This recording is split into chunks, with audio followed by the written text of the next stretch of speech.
Hey, what's going on? So I've been playing around a lot with the Boss ME-90. I know it just came out. A lot of people have been jumping on that, even sometimes even selling their old ME-80 just to upgrade to the ME-90. But it's a great unit. It's got a lot of great options, some really cool new features on there. There are ways to make it actually sound a lot better than, any of the factory settings that it has.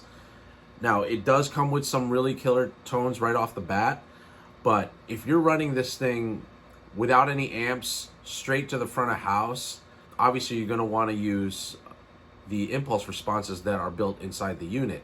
And I'm going to be honest with you, the impulse responses that it comes with, I think are a little bit weak. Maybe it has something to do with the preamp section on here. Now, don't get me wrong, the preamp has some really great options and some really good tones, but at the same time, I think I find them a little bit lacking. Impulse responses actually really help, and they really help the sections like in the preamp and all the other effects areas in the unit help shape the tone a lot better.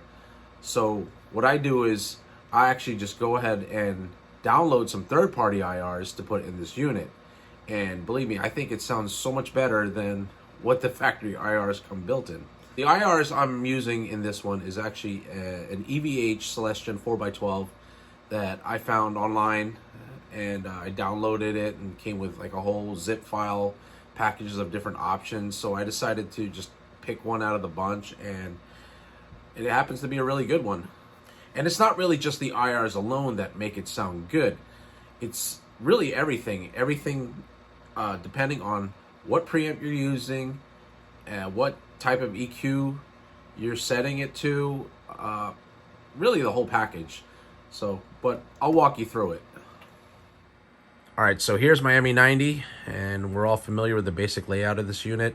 But I find it's best to do all the configurations really through Boss's software application, Tone Studio, because it has a plugin called the IR Loader, and that's where you can upload all your impulse responses to it. So the preamp I really like to use is the Brit Stack. That is your British sound, your Marshall Plexi-esque kind of tone. And well, I wouldn't go so far as saying it's like a Plexi, but I guess kind of their way of emulating a Plexi. Now, as far as EQ wise, obviously EQ is our way of shaping your tone, right? So I find the best EQ settings are actually not done through the preamp EQs, but through other sections of the ME-90, like the solo section. There is a built-in volume boost solo, really, to if you're using the unit as a standalone without any external pedals, you can actually set that as a volume boost, for doing solos. But I like using an external pedal here. I have this set in the effects loop. Now, when you set this in the effects loop, you actually have to go to Tone Studio and set it to post, because otherwise it'll do nothing more than just add extra gain boost, really, because the default setting is at pre, but you have to go in and set the effects loop to post. And that way, if you're going to put a volume boost solo pedal as an external pedal, that way it'll give you the extra volume boost. I like to use the solo section and actually the EQ section in the effects 2 area. Now, as far as the EQ on the preamp, it's pretty much I pretty much have it all stripped down at this point. Like, the mids are pretty much scooped almost all the way, and the treble's taken down quite a lot, because I can add all my highs and all my lows really through these two sections right here. And the only thing I really have kind of turned up in the preamp section is more my is pretty much the gain. So and that's not even all the way up. It's pretty much halfway up, because I add the rest of the saturation and tightness through the overdrive. section, because pulling up some of those low mids really helps bring out the gain a lot better. So let me take you through my settings that I put in through Tone Studio. Okay, so here I have Tone Studio pulled up, and over to the right I have the Boss ME-90 IR loader, which is the plugin for Tone Studio, and this is where you actually upload your IRs. Through here you have 3 different sections where you can place different impulse responses. I have 2 different Vox AC30 ones that I use, and then of course this is the EVH Celestion 4x12, at least one of the many that I got in the zip file package. And over in the main interface, to the left you have your U1, U2, U3, U4, and so on. It's really all just the pedal patches that are on the unit itself. You can basically change these names. You can call it whatever you want. And over here you have your signal chain for your input. You got your comp effects section, your ODDS section, your preamp, your pedal effects, send and return, which I have here to post, your modulation, your second EQ and effects area. You have your delay, reverb, and your output. And then your output is where you can set your IRs. So let me walk you through my configurations. So the comp effects right here, I selected solo because I wanted to use one, just give the tone a little bit boost, not volume boost, just a little bit pre-boost, and a little bit of just add a little bit more muscle to the tone. And you have your high and low EQs, and of course your volume levels. I know it's set really high, but it really compensates for how I set the volume in the preamp and in the EQ, but I'll get to that in a bit. So now the ODDS, overdrive distortion area, you can select your different ones that you want.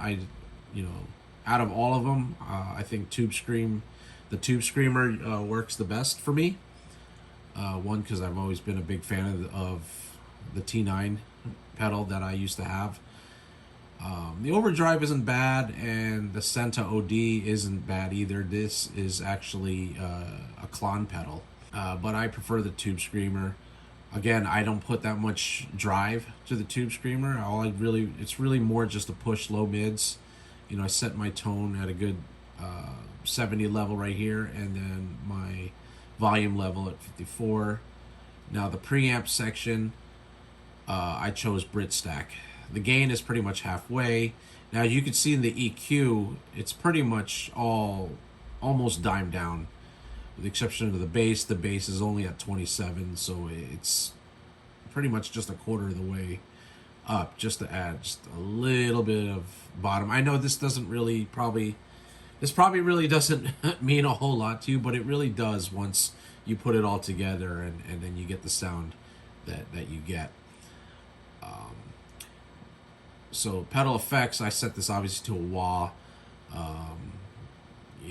That's pretty much just use this area for a wah section. So the SR is the center return. So now the center return, you can find that through up here into the systems. So you want to go to the center return settings, and then you could set it to pre or to post. Okay, now the second EQ, this is pretty much where the main bulk of my EQ settings really lie. Again, once you select the EQ, I basically set this EQ the way I would in a regular amp.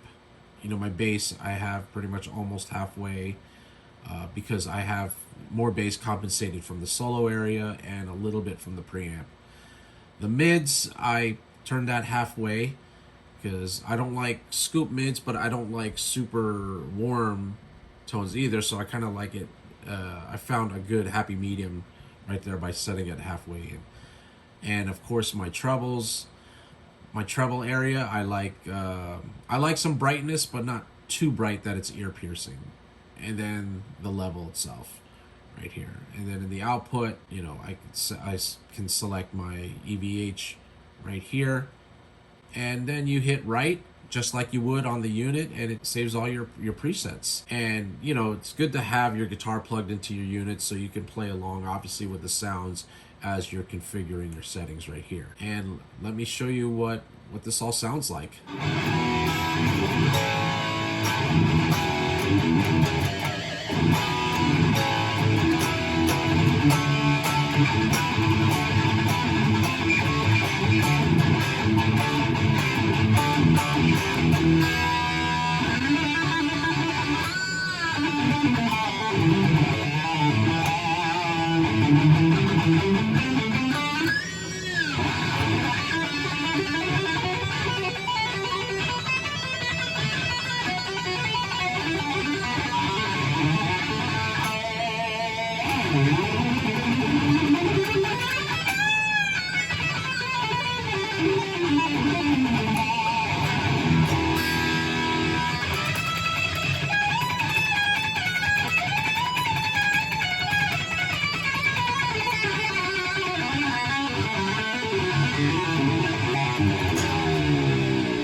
Well, that's it. So hope you got a little bit better insight on the ME-90. You know, those are my personal configurations that I like to set with my tone, especially with my heavy drive tone. You might have a different setting that you might find a little bit more to your liking. But believe me when I say this, using third-party IRs is actually a better way to go when it comes to using this unit, especially if you're going to run this directly to the front of the house at a gig, you know, straight to the PA. And, you know, if you're not going to be using an amp, you know, you need something that's going to give you the best tone quality that you can possibly get, you know, in one, a digital platform, and two, running a direct line. But again, third-party IRs, you know, I think work better for me.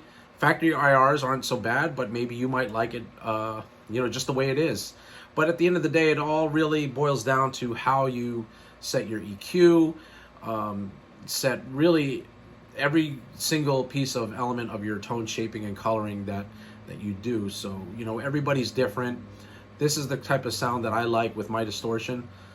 And, you know, you might like something a little bit different. Well, hope you enjoyed that. Thank you for watching. I'll be putting more videos out sooner in the future. So until then, I'll see you later.